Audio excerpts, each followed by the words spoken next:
The fragrance of selfless love that has drawn the world into one family. The truth of an eternal message that has been revealed through every act and word. The fulfillment in service that has been taught by relentless sacrifice. The Lord's own life is indeed His message.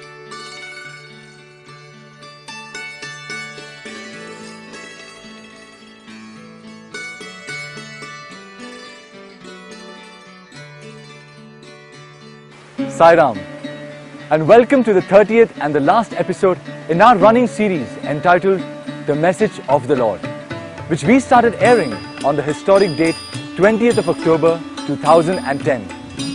As we wind down, it is useful to begin by wondering how come we are often so bloated up with body consciousness and ego when we are actually very small.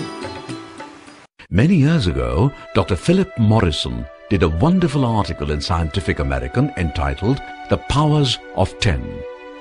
Morrison's idea was to start from the Earth and then pull away to the farthest region of the cosmos. The acrobat's ring is 1 meter wide. The crowd is 10 times wider, 10 meters across, larger by 1 power of 10. Now, with every step, every ring, we travel 10 times farther from Venice, and our view of the universe is 10 times wider. The 100-meter ring surrounds St. Mark's, and 1,000 meters, 1 kilometer, the city center. As our speed increases, 4 steps, 4 powers of 10, reveal all the islands of Venice, the Adriatic Sea, and the mainland of northern Italy.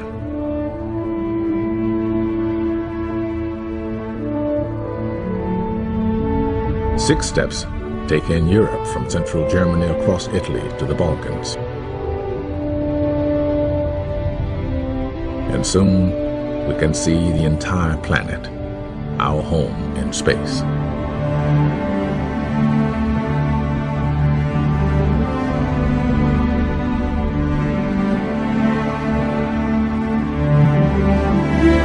Eight steps on our outward journey, 8 powers of 10, and we pass the farthest reaches of human travel, the moon.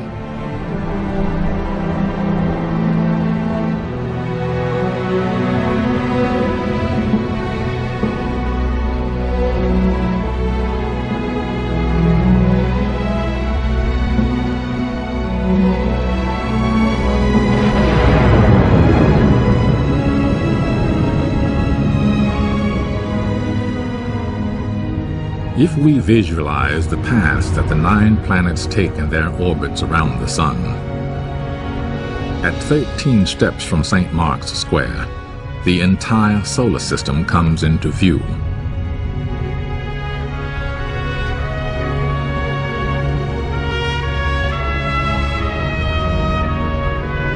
And with 15 steps, 15 powers of 10, we can see that our Sun is just another star. From here on, our voyage will be measured in light years, the distance light travels in an entire year. Only now do we fly past our nearest neighbor stars, almost 5 light years away. The same journey at the speed of today's spacecraft would last 100,000 years.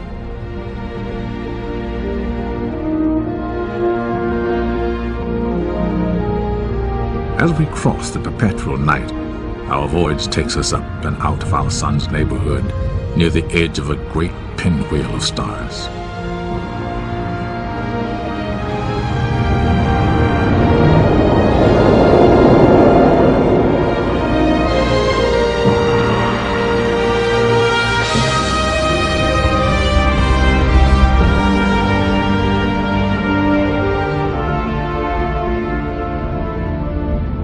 The Milky Way is actually a spiral galaxy, and our own sun is just one of 100 billion stars in it.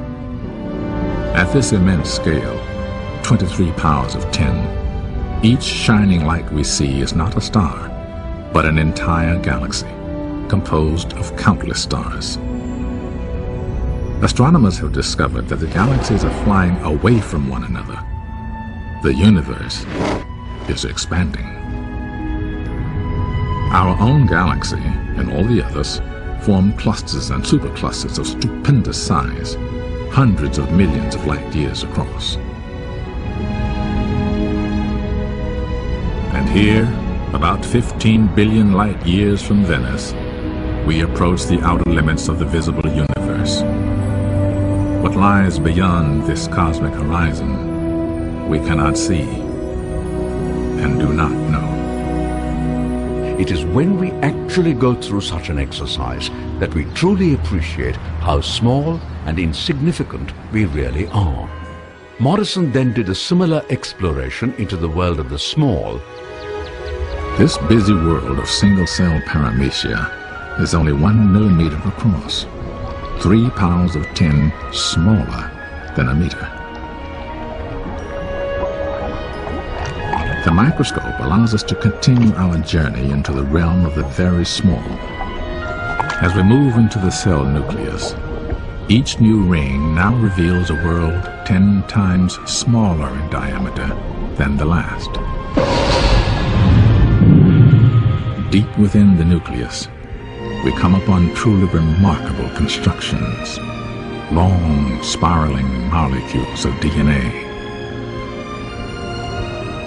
DNA holds the chemical codes for the reproduction of most organisms on the planet, whether they are paramecia, people, or petunias.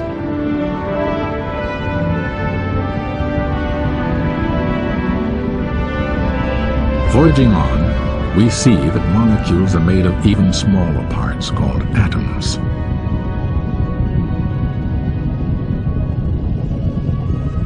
The tiny world of the carbon atom is very strange indeed.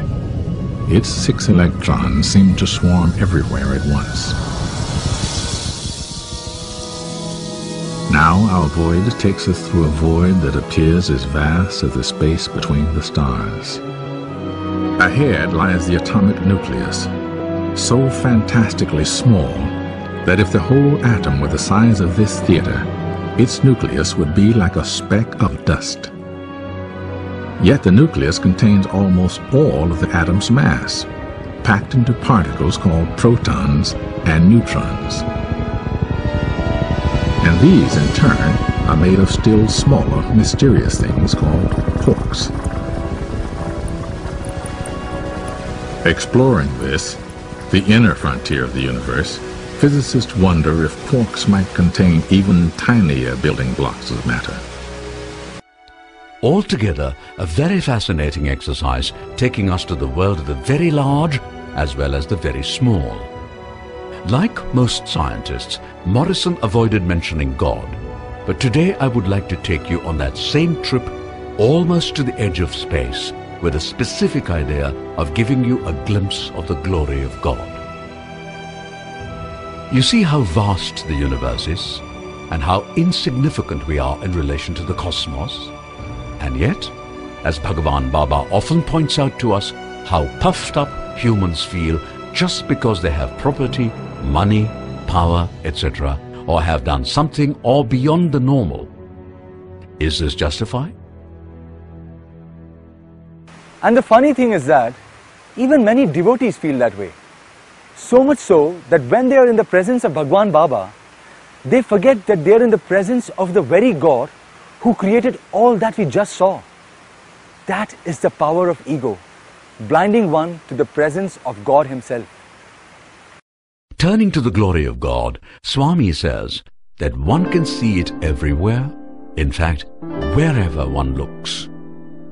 Just relax for a moment and watch a glorious sunset as the sun disappears below the horizon.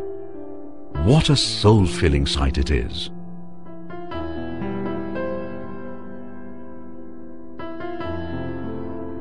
Well, The beauty of that sunset is nothing but a minute reflection of the glory of God. Next, look at some of the great mountains of the world.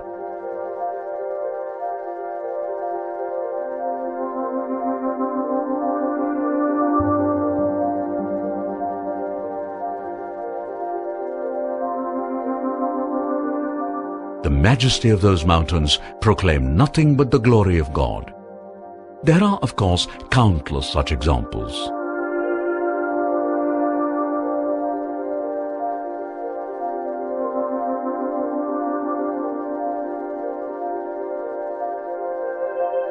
Examples you saw were all different, no doubt, but beneath the surface, they all proclaim nothing but the glory and the power of God manifesting in every nook and corner of the universe in so many different ways. The real question is, do we take even a moment off to wonder about the relationship of all this to God Almighty? As Swami sometimes asks, who is it that has put a red beak on a green parrot? Who is it that has made the peacock so beautiful? You know something? The frog, the dog, and the donkey, for example, simply do not know what beauty means. They may stare at a glorious sunset, but can never enjoy it. Humans, however, are able to. And do you know why? Because truly speaking, when you and I enjoy the beauty in nature, it is really the God or the Atma within us that is enjoying that beauty. God is in the sun, and God is also within us. Thus, when we enjoy a sunset, it is really God in a human being loving the God in the sun. Now maybe you understand what Swami means when he explains creation by saying, I separated myself from myself in order to love myself.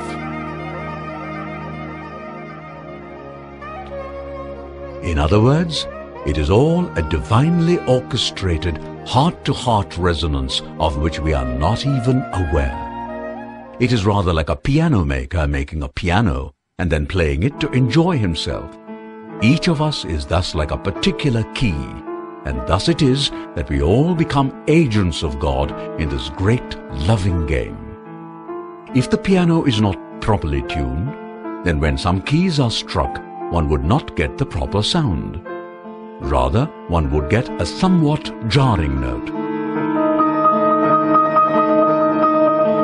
That would be a case of a person who has shut out God within.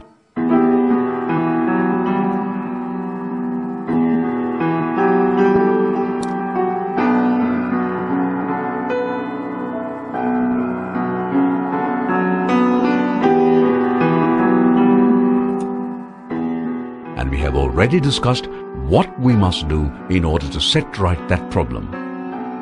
So you see, it is all a big game of hide and seek really, with God challenging us who are deeply immersed in worldly affairs to seek Him out and experience Him. That is what love-to-love connection between humans and God is. And you might remember that Baba in fact often mentions it. But unfortunately these days we are all so busy that we are not conscious that God is constantly challenging us via this divine game of His.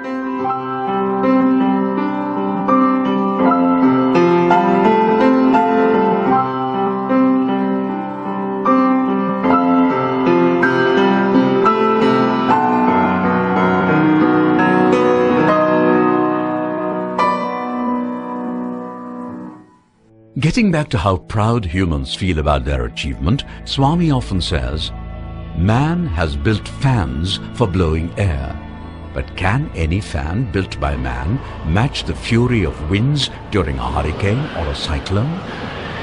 This is but a sample, and one can give any number of such examples. However, I shall not. Instead, I would like to draw attention to the remarkable fact that this God, who is immanent everywhere, is also within us.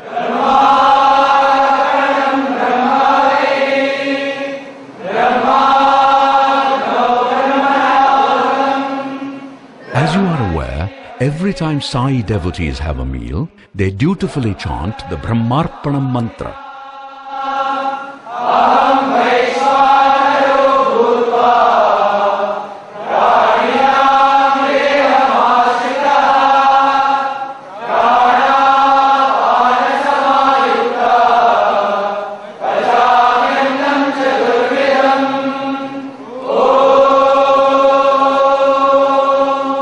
Notice what the second stanza says. Swami has drawn our attention to it so many times. Basically, it reminds us that no matter what we eat and how we take in the food, it is not really the digestive system that digests the food, converting into nourishment needed for sustaining life, but the power of God within. Yes, the power of God within does so many things for us, but are we conscious of it? Take a simple thing like opening a bottle. Do you realize that humans alone can do such a thing? A monkey might be incredibly agile, but believe me, a monkey can never open a bottle. It is the thumb that we all take so much for granted that helps us to do so many things, including opening the bottle. So powerful is the thumb that Newton once exclaimed, "The thumb alone is enough to prove that God exists." Again and again Swami keeps telling us, there is only God and nothing but God. Everything is God, only He is not manifest to the senses. Instead, He has to be experienced, and to do that one must first cleanse the heart. There are so many wonderful teachings that Baba regularly gives us, but alas, we humans easily forget that, especially in today's fast-moving world.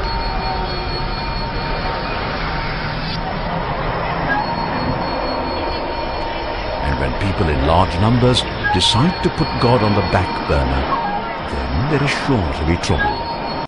It is to remind us constantly about our wayward habits and behavior that God is now in our midst. God is not merely in our midst, He is also doing so much for all of us, in fact, all the time. More than anything else, the avatar of the age is training himself to shower so much divine love on all of us all the time, totally unmindful of the physical inconvenience to his physical frame. And he is doing all this so that we may wake up from our spiritual slumber and pay serious attention to the real purpose of his incarnation. On this occasion, even as we all eagerly look forward to the celebration of the 85th birthday, let us rejoice that God is in our midst. At the same time, let us also pay serious attention to his cosmic aspect that lies hidden behind his enchanting form. Understandably, we are swept by the beauty of Baba's physical form. This, of course, is unavoidable. At the same time, we should all pause for a second to remind ourselves that this very same Swami also pervades the entire universe. Way back in 1968, late Mr. Kasturi recorded a talk citing various statements Swami had made from time to time, commenting on his advent, his glory, and his mission. Let us hear excerpts from that historic recording. Please pay careful attention, for in the extracts presented, Baba is speaking to all of us as a Sri Satya Sai avatar. Just as he did long time ago, back then, he spoke to just one human being. This time, it is addressed to all of humanity directly. I should say we are really lucky to hear all this. Just to remind you once more, the recording from which we are offering snippets was made in 1968, 42 years ago.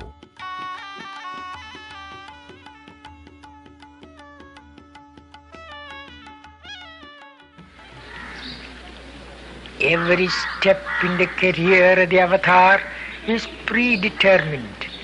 Rama came to feed the roots of Satya or truth and Dharma or righteousness. Krishna came to foster Shanti, peace, and Prema, love. Now, all these four are in danger of being dried up. That is why the present avatar has come. The Dharma that had fled to the forests has to be led back into the villages and towns. The anti-Dharma that is ruining the villages and towns has to be driven into the jungle. Come, just one step forward. I shall take 100 steps towards you. Shed just one tear, I shall wipe 100 from your eyes. I bless only thus. May your bliss grow. I have come to give you the key of the treasure of Ananda or bliss, to tell you how to tap that spring, for you have forgotten the way to blessedness. If you waste this chance of saving yourselves, it is just your fate. You have come to get from me tinsel and trash, the petty little cures and promotions, worldly joys and comforts. Very few of you desire to get from me the thing I have come to give you, namely liberation itself. And even among these few, those who stick to the path of spiritual practice and succeed are a handful. Your innate laziness prevents you from the spiritual exercises necessary to discover the nature of God. This laziness should go. It has to be driven out of man's nature in whatever shape it appears. That is my mission. My task is not merely to cure and console and remove individual misery, but it is something far more important. The removal of misery and distress is incidental to my mission.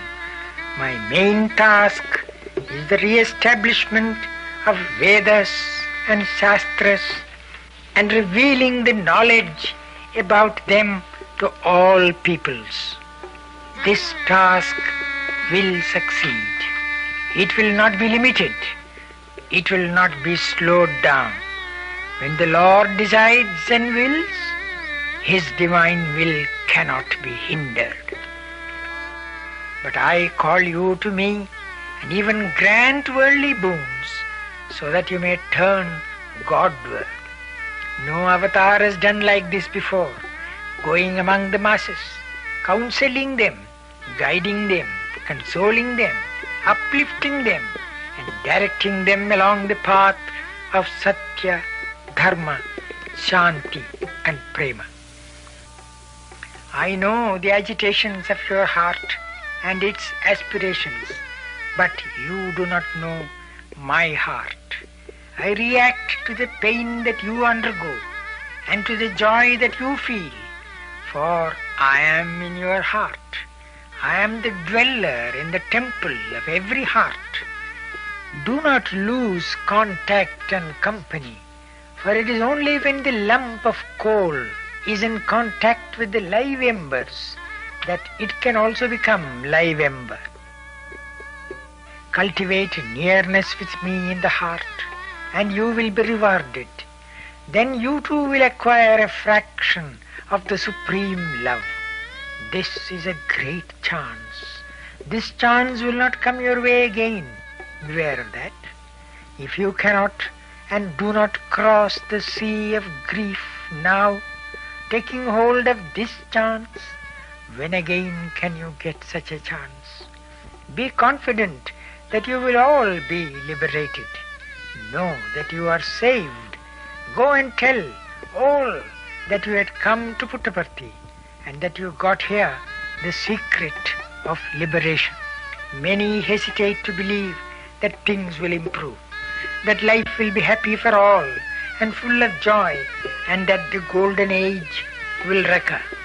Let me assure you that this Dharma Swarupa, this divine body, has not come in vain. It will succeed in averting the crisis that has come upon humanity. Please note that this is played out from our audio files. Those words spoken by late Mr. Kasturi were actually the words of Bhagavan Baba addressed to us, which Mr. Kasturi rendered in English. That call of Swami was soul-stirring and inspiring, was it not? Equally important, it is full of meaning. Notice the warning that Baba is giving about devotees wasting their time asking for trinkets and not paying serious attention to the depth and profundity of his message? He says, righteousness that has fled into the forests has to be brought back into the towns and villages. The anti-righteousness that is ruining the towns and villages has to be driven back. That was what Swami said way back in 1968, long before globalization, the internet age, Twitter, YouTube and whatnot. Just imagine how bad things have become since then. But is anyone doing anything about it? Hardly, which is why we made it a special point to produce and present this month-long serial. Let us remember that God has not come down merely for giving darshan, watching the programs we stage, for traveling around, visiting the homes of devotees and so on. Yes, He does all that to make us as happy as possible. But we must not forget at the same time that He very much wants us to seek a higher level of happiness that comes from being immersed in Him. Actually, we hardly realize how simple Swami has made it all for us. He does not expect us to become yogis and go into a trance. Not at all. Instead, He has given us very simple ways of being one with God and experiencing the highest form of ananda or bliss. Swami has explained how this can be done. Baba says, doesn't matter if you are doing something pretty mundane like moving food supply in a tractor trailer. Think of me while doing so and sing for me. Just see how much bliss that gives you. Swami adds, you can be vacuuming the floor or cutting vegetables or whatever. Even as you are doing these so-called mundane things, just think of me and maybe hum a bhajan or something. That would make you happy and also make me happy. Very happy, in fact. You know, Baba is so kind and compassionate that he has really simplified things for us. He understands that this is the age when everyone is in a tearing hurry. Nevertheless, in the midst of all this hurry-burry, we remember God if we want to. Just watch this.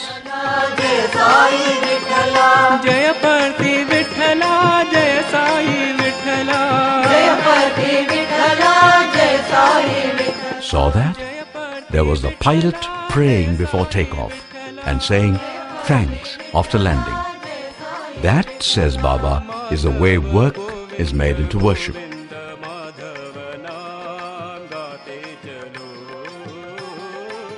Blessed indeed are we to be here on earth, when the Lord in human form is right here in our midst. Even more blessed we would become if we make at least some effort to follow the teachings that He has so compassionately and with such patience been imparting to humanity for so many decades. Bhagavan Baba has done all this because of his staunch belief that someday or the other we would take his teachings seriously.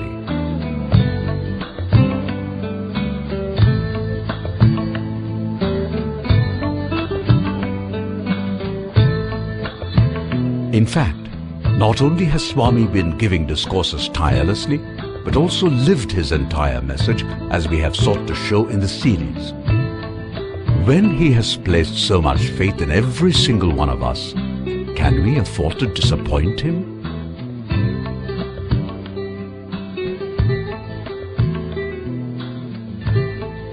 Obviously we cannot, and indeed we shall not. That should be our resolve. Redoubling our faith in him, let us joyously prepare to celebrate the forthcoming landmark event, the 85th anniversary of the advent of the Sri Satya Sai avatar.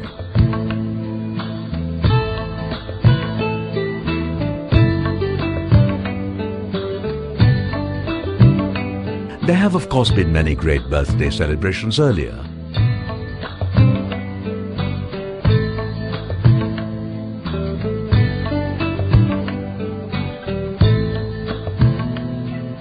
But this one is something really special, for it is coming at a time when humanity is truly at the crossroads. This is the moment when not just a few of us, but the whole of humanity has to make crucial and critical choices. Choices that would determine whether we all survive and become redeemed, or crash into a state of endless misery and suffering for most, if not all. It is to save humanity from that wretched state and to restore Dharma to its exalted pedestal that Bhagavan Baba has come, and in 85 long years Sai made his innumerable sacrifices for our sake.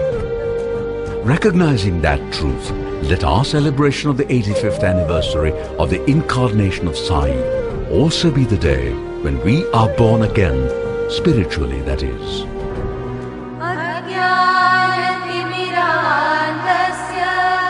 Shedding the cloak of ignorance, or ajnana covering us, let us be ready to be the torch-bearers of love in a world enveloped in spiritual darkness, hungering pitiably for divine love.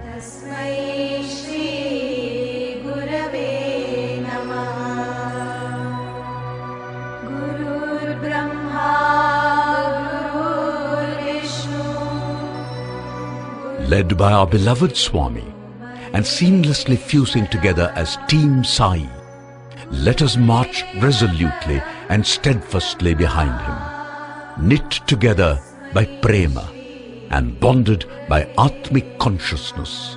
Let us fulfill what Lord Sai expects of us for our own redemption as well as the welfare of humankind as a whole.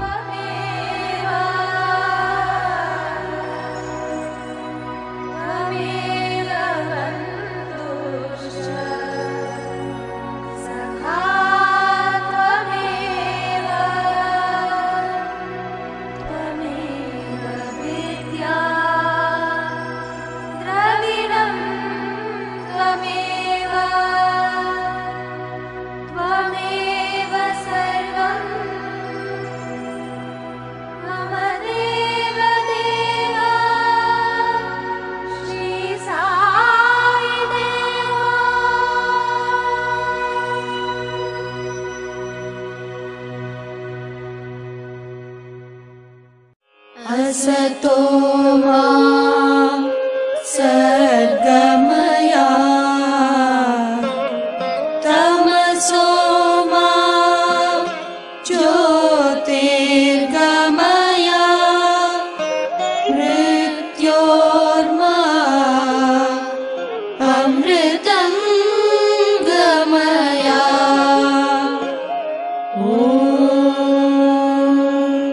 Shanti, Shanti. What you heard just now is an ancient Indian prayer addressed to the Lord, seeking His help and guidance in making three critical transitions. They are the transition from untruth to truth, from darkness to light, and from death to immortality. Well, that brings to an end this 30-part special teleserial entitled The Message of the Lord, that was specially produced for being aired on the eve of the 85th anniversary of the advent of the Sri Satya Sai Avatar, or Swami as we all endearingly call him. It has been our privilege and blessing in serving you, dear viewers, and we hope that you enjoyed this presentation as much as we enjoyed in bringing it to you. Thank you for being with us all these days, and our special thanks go out to the many who have taken the trouble to write to us and tell us how much they are enjoying this presentation. Well, before we sign off, we would like to inform you that this streaming program would continue until the 25th of November. However, from tomorrow onwards, we would be offering coverage of current events as they happen here in Prasanthi. Of course, we will be covering the birthday function as well. Make sure that you do not miss that. Once again, thank you for being with us. Jai Sai Ram.